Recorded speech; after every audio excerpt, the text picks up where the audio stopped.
Hi there, everyone. As I begin my opening remarks here, I invite you to sort your cards into piles by suit. Uh, it's so important to have that information in your mind.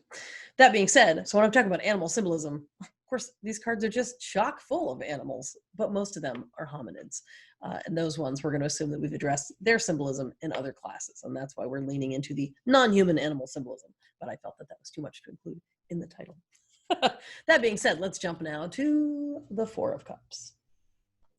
In the Four of Cups, we see there's a little mouse. Uh, that little mouse appears also in the Strength card. He's over here.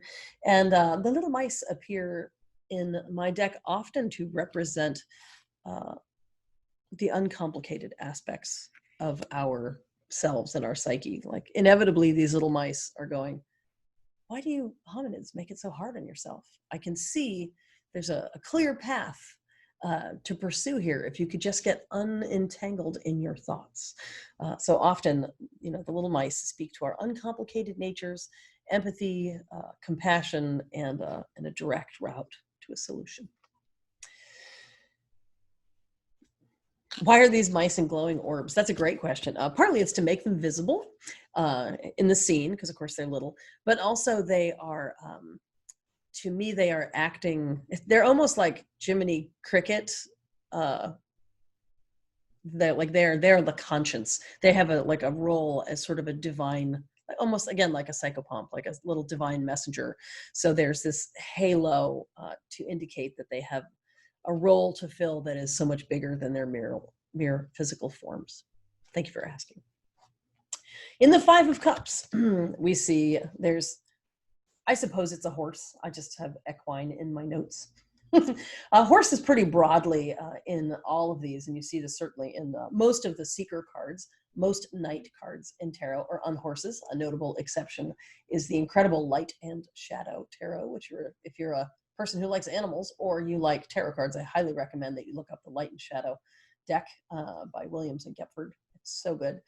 And they are, the characters are all riding a plethora of different amazingly rendered animals.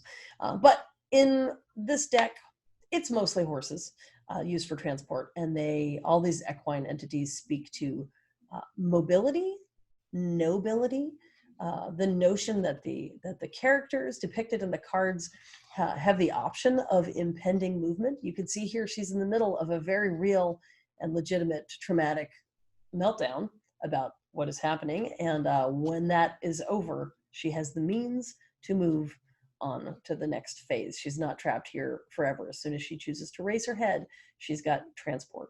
So that again, that horse, it offers transport away from a tragic place, memories, and represents options for the future. Also, horses are one of the more interesting animals, dare I say, in the history of humans and the domestication process, because while lots of other animals have given us food, companionship, co-conspirators, in some sense, horses literally gave us a whole different perspective on the world, getting us up. And some of our oldest gods are horse gods, if you go back. So there's an extra element there. Now, if we jump to the Seven, speaking of domesticity, here in the Seven of Cups, this one has not only the dog, that steady companion who speaks, as always, to our wild instincts, tamed and brought to heel for the sake of comfort and companionship, loyalty, devotion, and so on. But also, this has a whole variety of things. It's got magic snacks and Pegasus and fairies and all kinds of things. In this case, they come together as sort of a potpourri of options. They speak to the visions of potential. So it's not so much here about what they represent individually as how together they speak to options for magic, options for dread, depending on where this card takes you. And it always comes down, once again, here's this person living their complicated dreams. What does the dog dream about? Ball, comfort, my person. Humans find ourselves living a sort of complicated version of life. There are no non-human critters in my Eight of Cups. In the Nine of Cups, once again, we see the bluebird of happiness. And this card and the traditional definitions of it used to say, you know, a surfeit of happiness. And so the little bluebird just had to fly in to be there for that. Again, birds, messengers, allies, bringing us good news from the world beyond. And in this case, it's just the gold star. Once again, in the 10 of Cups, in addition to the happy people of all ages, we see a dog, a very happy, messy, playful dog. Domesticity, hominess, wild feelings tamed, and housebroken in the best sense of the word. It's funny, I realize there's a lot of dogs in my deck, and I'm not really a dog person. No offense to the dog people, neither the dogs nor the people who love them. Dogs are not really my thing. I'm much more of a cat person and a chicken person. And yet in my art, they come through over and over again to speak to something about again, sort of housebroken. And that sounds harsh, but the domestic friendly aspect of humanity. So that's all of the cups that I have that have non-human animals in them. So we're going to jump to swords. Set your people cards aside. And as I said, I'm talking fast to try to make it all happen. Okay, so swords. So in the swords, of course, you know, we find ourselves right away in the 2. It's a rabbit. This person has put themselves in a challenging place, or they find themselves in a challenging place where they eventually, now they're sitting with their options, eventually they will have to make a choice. There is no procrastinating, because staying still eventually means they'll fall off the cliff. Meanwhile, the rabbit, once again, like the mice, is like uncomplicated nature. It's like rabbits have very distinct roles. You know, they represent fertility, abundance, sometimes in story, shape-changing, and yet here they are looking at this human who's doing something inconceivably complicated and wondering why do humans make it so challenging for themselves? So the rabbit looks on to go, why so complicated? Then we come to the 4. In the 4, we once again, here's this person having their vigil of healing in the church. And over there in the churchyard, you see, once again, the equine. We see that horse who is transport, ready to take them away once they've had their opportunity to charge and recharge, representing nobility, mobility, and once again, most of all, options for the future. So when the 4 comes up, if you feel stuck, there's that sense of there is an out, and that out is expeditious when you're ready. Now, we come to the 6. This is funny. Once again, specific birds. We actually have a seagull. I don't know if anyone who is enjoying this class today is from a seaside town, but seagulls have a very distinctive nature, rather well captured in Finding Nemo. They are clever in their way, and they are relentless, and they are rapacious, and they are amazing flyers and very scrappy survivors. So while this card is very much about her setting off into a sort of brave, psychic unknown, this bird will always have the big picture. So the gull represents not just the messages that birds so often do, uplift and inspiration, but again, also scrappy survivability and the big picture.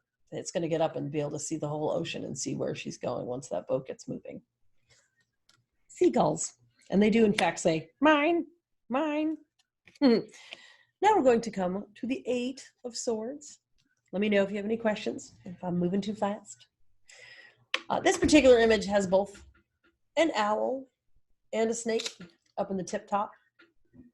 This card very much being about the sort of dilemmas that we get ourselves into, repeat behaviors. The owl in this context, now the primary human figure cannot rely on her physical sight, as she is swaddled and bound up and her eyes are bound and so forth as she maneuvers this somewhat perilous landscape in the dark. The owl speaks to more than physical sight. It is insight, it is wisdom, it is loftiness, that owl stands in this image for her own inner sight if she can find a way to access it in order to manage the challenges that this card presents. And the snake, likewise, represents everything that is ancient, ancientness, deep knowing, and of course, relying on non-human senses. Snakes experience everything very differently than we do, from taste, smell, sound. They have primal senses, as it were. And of course, serpents being an ancient symbol of renewal. So this card discusses how you can get through this situation, relying on your oldest tool sets to get through your current dilemma. The 9, not so much. And then when again we come to the 10, and the 10, here we are confronted with the animal symbolism that is represented here, of course, is Osiris's wicked brother Set. With his jackal head, he is in this case, once again, a sort of canid hybrid who is set on using the wildest part of his canid nature to tear his brother apart. And in this case, it is primal destruction in service to his hominid will, because he is humanish, he's godlike in the image of people that we recognize, determined to shred his brother and overcome him. So what makes him particularly terrifying is that mix of animal primal vigor and hominid malice. So they're Set. What a guy.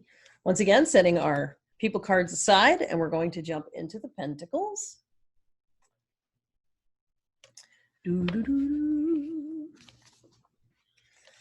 Not the ace, not the 2, but in the 3, there's a lot of cats in this. So in the 3 here, we see there's a little cat. If you look up in the windowsill, right behind here, there's a cat sort of making biscuits on the window and watching the proceedings. Pentacles being the suit of earth and stubborn practicality, here you might expect to see the creatures of the land, like hooved things, especially. As with the swords, we might have expected to see things of air, raptors and birds and so forth. But again, it kind of went all over the place as we explored the corners of symbolism. So in this case, while we expect to see earthy things, in fact, we're seeing a kitty cat. Now, the 3 of Pentacles, of course, is about finding a way, you, as a maker, as a doer, as an artisan, as a person in a practical project, finding a way to take all your cleverness and turn it into currency, literal or metaphorical. So the cat here is about cleverness harnessed to comfort, things that cats value. And again, it's a companion, and it is all the wildness of the cat tamed just enough to interface with systems, just like the freewheeling spirit of the artist trying to successfully merge with the needs of the entrepreneur or the capitalist, as it were. So the kitty cat. We see a cat also in the 4 of Pentacles. Similarly, and this cat also, by its expression, it's gazing at this crowd of people, the person that they are with especially, who seems to be having some feelings, maybe some feelings of scarcity. And the cat here, once again, speaks to the sort of uncomplicated nature of our non-hominid friends who are like, why are you going to make things so hard on yourself? There's a big cuddle puddle of people over there experiencing abundance. I am your companion. I am wildness tamed to be with you, but I do not understand why humans do things the hardest way. That's how I interpret that card. If we jump ahead to the 6 of Pentacles, once again, we see the dog. There's a little dog curled up in its lap. It's so cute. Many, many years ago, I lived on Vieques, which is an island in Puerto Rico, for like a month maybe. And the wild and semi-tame dogs that are everywhere there very much look like this, like very short-haired, sort of small to medium-sized dogs. And they very much remind me of Dante from Coco, if you've ever seen that. Classic little guys. So cute. Once again, this dog, it is opted to be a companion to this person who is living on the streets, either through circumstance or through choice. So once again, it's a little bit of a commentary on being tamed versus being wild. And, you know, I always imagine in my mind that this character is not merely panhandling for themselves, but they're also panhandling for their dog. I can hear them say, "Hey man, can you spare $1 so I can get my dog a bagel?" As often happened to me in my previous hipster town. So there's your 6 of Pentacles. In the 7 of Pentacles, we see once again the goat, or an ungulate anyway, sort of indeterminate beastie, and a satyr. Once again, that blend of, while a goat represents cleverness, lustiness, earthiness, groundedness, certain there on some, by some accounts, lechery, by other accounts, nobility. We see that when it comes rolled up into this human being. Once again, we find this mix between being a creature very much of nature. Here he is, the satyr in his garden, with his horned friend, and at the same time being very much a hominid who is here needing to make decisions, evaluations, and not just run on instinct, because this card is definitely about using your gray matter to make choices based on a sense of consequence. So there's that earthiness and that lustiness and that deep knowing, and then there's the place where it collides once again with instinct. We come to 8, once again, cat in the art studio, cleverness and comfort, and there he is, rubbing up against someone's hand. Looks just like my cat now. Although I made this long before he was ever born. Rubbing up against their hand while they're trying to help in the studio. So once again, wildness, domesticity, companionship, cats. Everything in these Pentacles cards, there's so much in them about, because they're practical. You know, so I think that's part of why there's so much with the cats and the dogs. They're just a part of the fabric of the sort of daily life of health and wealth. Now, also a ginger cat here in the Pentacles. To be honest, I never realized how many cats there were in this deck until I sat down to do this exercise.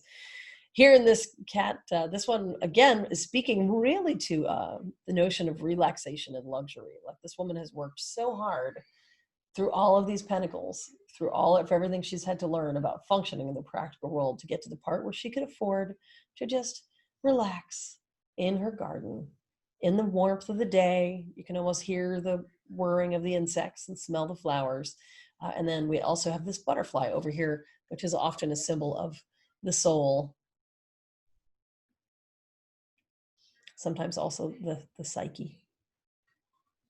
So, butterflies. And then even more dogs. Oh, and a hummingbird also. So here we see a multiplicity of dogs. And in this case, not only is it that notion of domesticity, because this is very much one of these cards of home, hearth, tribe, but I would say as the gathering of humans in their sort of family of many ages and many generations and many skin tones and so forth, they speak to a coming together of tribe. And the fact that there's more than one dog here is intended to speak to the notion of pack, like the sense of a group that is organized not just by blood, but you know, sort of by common group identity. And hummingbirds, of course, speak to joy, and again, mobility, messages from the divine and so forth. So everything here is intended, once again, to summon that feeling of sort of the best of what the domesticated life has to offer, we might say. Now, that brings us to the people cards. So, and I think we're actually doing okay on time. Yes, we are. So we've got 16 people cards to get through. And we're going to start with, we're going to go through all of the seers first. So get your seers out. Seer, seeker, Sybil, and sage. Doo-doo-doo.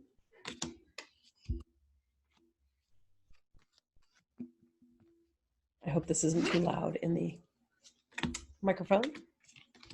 Things you have to learn teaching online as compared to teaching in the real world. Okay, so we're going to walk our way through the seers. Seers, of course, are analogous to you know, pages or princesses. They speak to the young and tender. And the seer of wands, which is where we're going to go first, has not only these zebras in the background, which are, they are the ungulates, or rather the equine beasts that cannot be tamed. You cannot tame a zebra. So they are back there living in their own sort of wild world, taking their chances as they see this very dynamic person and this fearsome possible predator in the foreground. The cheetah, of course, is speed, fire, rapid change, pivotability, uniqueness. And if you want to get really down in the weeds, one of the challenges that cheetahs actually have right now is that there are so few cheetahs, from what I understand, that they lack genetic diversity. You could take a piece of skin from one cheetah and graft it to another, and that is a vulnerability for them, because while it's kind of cool that they're all related, the challenge there is that they all have a shared vulnerability. So if we wanted to consider that the seer, in this case, she's got this creature with her that speaks to her cleverness, her hunger, her passion, her desire to see and do everything and burn it all up. Repetition, in this case, would be repetition of ideas would be vulnerability, just to make it weird. Now, the Seer of Cups, here she is, and this image, the page and the Rider-Waite, there's a fish rising up out of their chalice. Sort of the page is standing there with their cute little legs and their cute little page costume, with a fish coming up out of it. It's an adorable picture. In this case, I adapted the image to a turtle because turtles are so ancient. And there's an old joke about the beginning of civilization on Earth. And, is the world round? Is the world flat? Is the world hollow? And the longstanding old belief William James referred to in speaking with someone who said, "Young man, the world is balanced in the back of a turtle." "Well, what is a turtle standing on?" he said. And she said, "You can't fool me. It's turtles all the way down." Which the writer Terry Pratchett, I think, riffed on that when he made his world. So the notion of the turtle is sort of the ancient, unchanging life form. In this case, the turtle that is coming up to speak to her, she is this receptive, wide open person, who's intuitive and emotional and so forth. And this ancient turtle is coming up to tell this young person things about themselves that they do not yet know. Also, it's a picture of Pamela Coleman Smith, who of course made the Rider-Waite deck, and she was very much a sort of a brilliant, intuitive person who had lots of receptiveness to art and inspiration, and maybe wasn't so great on the swords and cups end of things. So there's that turtle bringing us the ancient wisdom. Then we come to the Seer of Swords, jaunty, dapper with their Arctic fox. The fox in this case is clever. It is tricksy. It has Arctic camouflage. It can blend in with the seasons. So it is mutable, the same as the seer, who strives to use her cleverness, and her cleverness cloaks her and also makes her vulnerable. It's one thing about foxes is that, of course, they are super clever. They are super tricksy. They are risk-taking, and some of the risks they take do flirt a little bit with death. They get a little close to the fire, as it were. So here's our tricksy foxy to speak for her. In the Seer of Pentacles, once again, we see an ungulate. Is it I made it, and I couldn't tell you if it was an ibex or a springbok or a goat. At the time, I was just moved to make a horned beast to speak to this notion of the earthiness of pentacles. So as an ungulate, we're going to say that it speaks to earthiness and connectedness and sort of, instinctual power and ease and mutability, but also in this case, she's dignified by all of these bees. The bees have the benefit of a unified sense of purpose. Like, we would think of it as the hive mind, but they function as sort of one great wave, as it were. And they also speak to the sweetness of life and productive action and focus, which is so much about what this card is about. This is definitely the card of slowing down long enough to sink into your material. She is connected. Sorry if it's getting a weird angle. She is connected to the work she is doing. Perfect. Great. Okay, let us go now to the Seekers.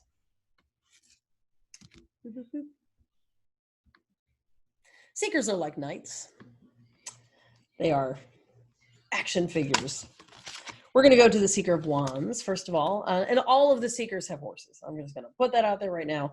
Again, the horse stands for movement, changing conditions, mobility, nobility, the old gods, a change of perspective, a companionship.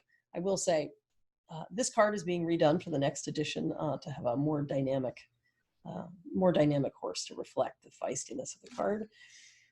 Here, as one of y'all pointed out in a previous class, where the people are looking in the people card is really relevant. And in this case, even the horse shares the sort of head in the cloudsness of that particular personality. Whereas in this one, Seeker of Swords, he has his eye on the prize, and the horse is very much driven about pedal to the metal.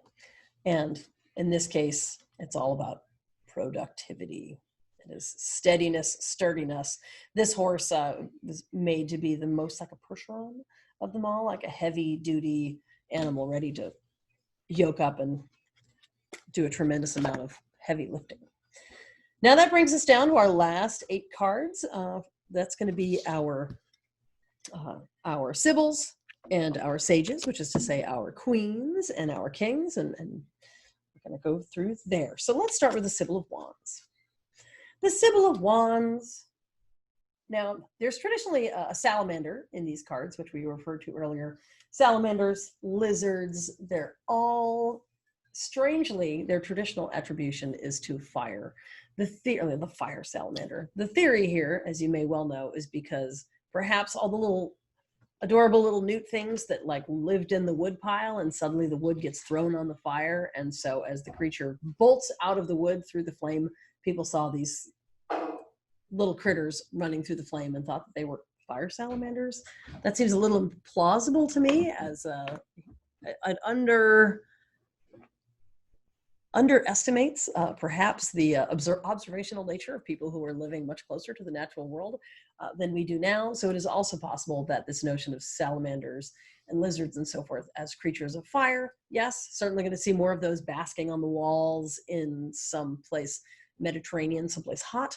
It certainly happens here in Virginia, but also there's the whole sort of, if you're meditating on flame and you see the shapes move through the fire, it certainly could look serpentine.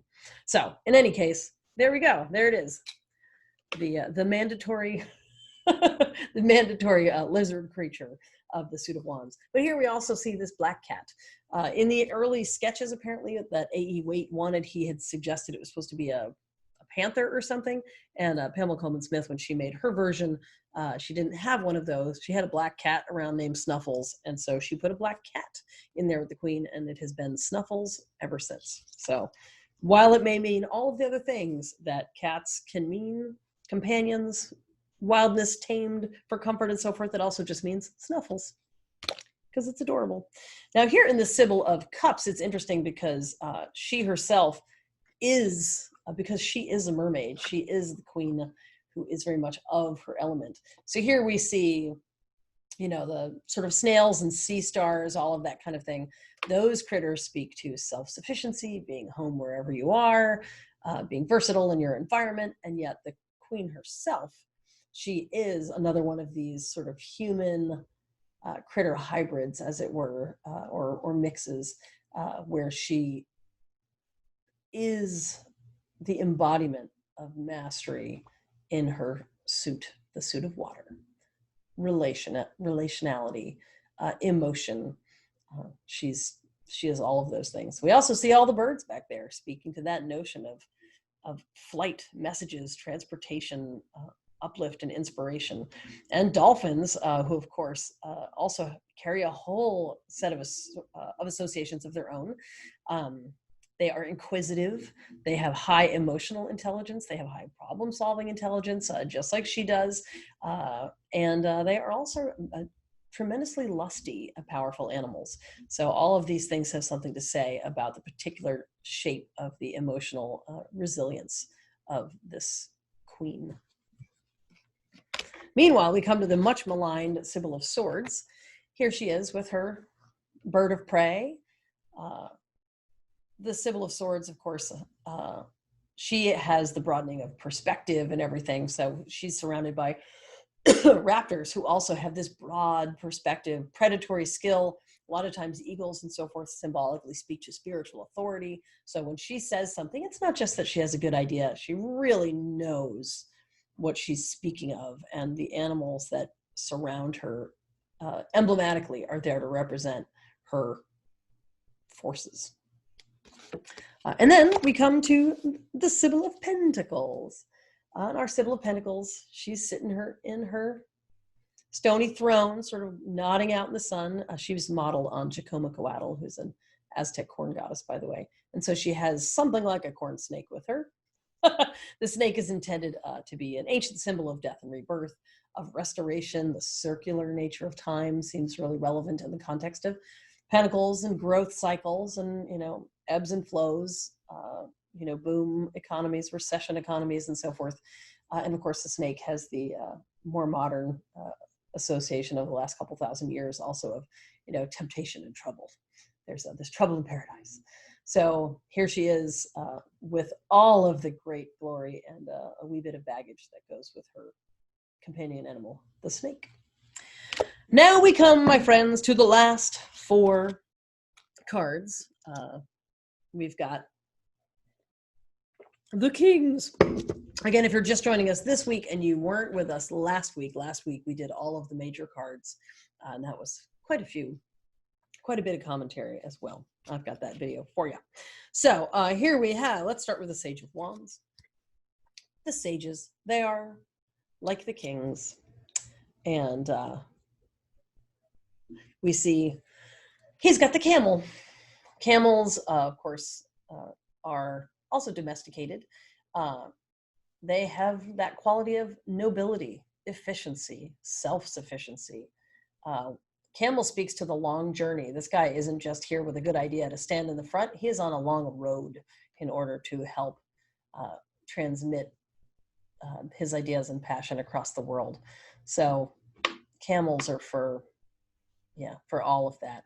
They're there for the long journey and long memories, because of course, as you well know, if a camel spits on you, if you provoke a camel, it will spit on you, and it will spit on you if it meets you again 10 years later, because they don't forget things. So the camel has a lot of symbolic content as far as autonomy and self-sufficiency. They're so cool. This is probably more accurately a dromedary, which is the broader term. And then we come to, let's look at our Sage of Cups. Now, while he is, he's kind of a mythical creature himself. He's got, blue skin and little pointy ears, but he's essentially a hominid in shape. The only other animals around him, and that indicates his watery nature. The other animals around him, we see, once again, these sort of birds of the watery realm. I'm assuming it's a seagull because he's out at sea. And, again, they are hardiness, scrappy survivability, long journeys, and everything else that birds bring, messengers. So this card being a card that has a lot of challenge in it to balance. I think those birds are there to offer a sense of, it's not just what the waves that are coming up right in your face, it's also the big picture. And then we come to the Sage of Swords. Here, once again, he's on his high vista. And here we see what is probably a raven. It is crow-like and yet gigantic. Crows typically speak to, if all birds speak to sort of messages, spirit guides, uplift, and so forth, crows are like that, but witchier. Ravens are like that, but witchier still. So they're cosmic messengers, messengers of the gods. And they also speak to the element of speech, because of course they are a bird that is capable of understanding and emulating some human speech. So in the context of the sage, whose job is to use his intellect and his power of words to lead and guide everything, that seems pretty darn appropriate. And now we come down to our very last thing. You would think Sage of Pentacles, it would be some sort of big oxen type creature, but in this case it ended up being a little piggy. This card being so much about what we have, what we come to possess in terms of time, wealth, health, resources. The little pigs are smart. Pigs seek comfort. pigs are capable of being very loving as well as being very tasty. And they have a bit of a bad rap as far as being lazy and gluttonous. So there being sort of an adorable little piggy here who clearly just ate a meal with an apple in it suggests a level of sort of a repletion, like everyone here is satisfied without the sage himself having to be represented as sort of, a big, gigantic, avuncular figure. It's like he could just be a guy, and the pig symbolically takes on a lot of that for him. It's kind of like a scape pig, but in a good way. So that brings us through, I would say, the symbolism, animal-wise, of all of these cards. We could honestly do the same thing for just the Rider-Waite deck or just the Wild Unknown deck. But hopefully what it really does is get you thinking not just about the symbolism in these cards, but what they might mean in any deck that you speak to and that you spend time with. As we talked about at the beginning,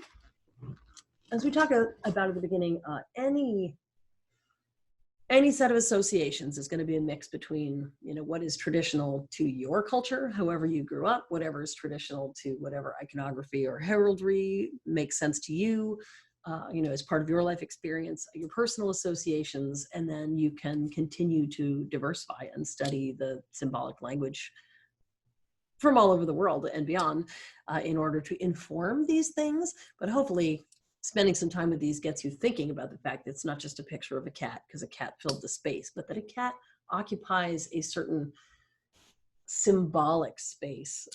If you were to imagine that these cards were like hieroglyphs, it's not just a cat, it's a cat that represents a specific concept. So hopefully this helps to get that part of your brain engaged in critically thinking as you build your own associations. Did you plan on every court card having an animal in it, or did they just kind of show up when you were creating the carvings? I also feel you captured the real personality and concept of each animal in the cards. Thank you very much. I can say that I knew I wanted there to be animal companionship in all of the people cards because the seekers, the knights automatically get horses, pretty much to indicate mobility. And I wanted everyone to have that sense of companionship. I don't know that I planned it all out in advance because I was learning as I built this deck. I did, as I fully understood each card, I created it. So my understanding sort of flowed into and out of the images as they were created, which is sometimes I'm like, I don't know why. I have come to figure out what my deep brain was getting at the time. So many of these decisions were led intellectually by choices, and many of them were led by spirit, and I am left trying to understand the connections that were made by spirit, if that makes sense. Thank you for the compliment. After the fact, and seeing how other artists have chosen to go, well, my queens always look left and my kings always look right and my pages always look up and my seekers always look down and, whatever. Some people with broad systematic minds have made very systematic choices. Again, it's all whatever, it's all, fish symbolism in the cups and it's all bird symbolism in the swords. I appreciate the folks who have that presence of mind when they started their process. I can say for me, I definitely came at it from the position of a psychonaut, of a person who was seeking from within and had to turn around and go, oh yeah, look at that. In other words, if I were to make the deck now, I would end up with probably in some ways a very different product because I would be seeing it with 20 years of experience, not just my own deck, but the whole body of work that is tarot, and the historical approach and the tarot log approach and the intuitive approach. I would have a different approach. I am happy that I can still stand by and with this work over all this time and continue to find meaning in it. And I want to say that's not because I think I was particularly insightful so much as that I am blessed to have gotten out of the way of the material and let the material come through to the best of my ability. The material, in other words, was smarter than I was. And that is perhaps how it continues to stand the test of time, which is probably what Pamela Coleman Smith thought too. She took her 5 months to make her deck and she just did it and moved on, and never in a million years imagined that it was going to become this iconic moment in history for tarot. This is a good exercise for you, actually. If you have a deck that is neither of those, any of the other ones we've mentioned, sit down and spend some time looking at it and try to determine whether you think, the maker had, the eagle's eye view, or whether they were sort of moving through the material at ground level. It may go up and down as they sort of see the whole deck, or they get caught in the weeds, and may actually be a useful opportunity for you to get a feeling for what their process was like, as you once again are interpreting their animals, their use of frippery, the architectural settings that they choose, and so forth.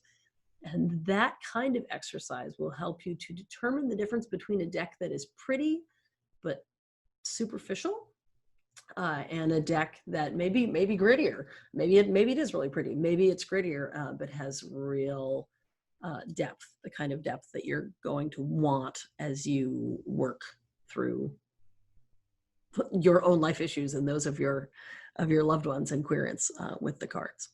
If you have any other questions, give them to me at this time, because we're right up on the hour. I'm totally here for you.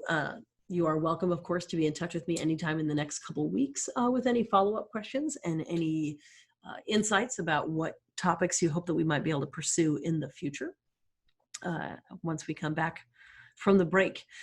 There's a lot going on in society right now, and it's psychically exhausting. So be sure to drink water. Be sure to spend some time with your cards. Maybe lean into that card a day practice that we talked about a few weeks ago. And most of all, stay sane, stay safe. Oh yes, I'm going to look when you pick the series back up, how to read and interpret some spreads. Absolutely. Yeah. Thank you both so much. And again, stay sane, stay safe, and please stay in touch. We'll be back in a few weeks to do more. And I couldn't do it without you. Otherwise, I would just be in this room talking to this microphone all by myself. So much love. Blessed be.